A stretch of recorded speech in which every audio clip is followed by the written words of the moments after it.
Hi friends, this time I will make carbonara noodles.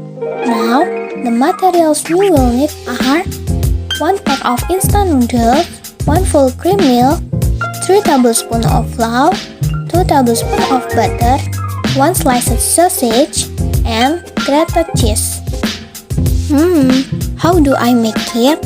Let's watch this video. Enjoy! First, boil the noodles half cooked. If it is cooked, drain the noodles. Heat the butter until it melts. Then, add the sausage, cheese,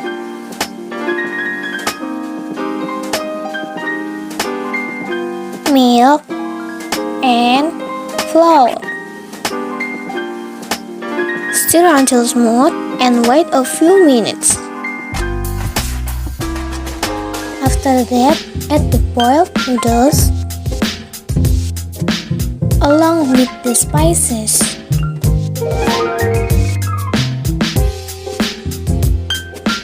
Mix well. After all evenly, serve. Carbonara noodles are ready to eat. That's the step on how to make carbonara noodles. Don't forget to try it, friends. That's all from me. See you later.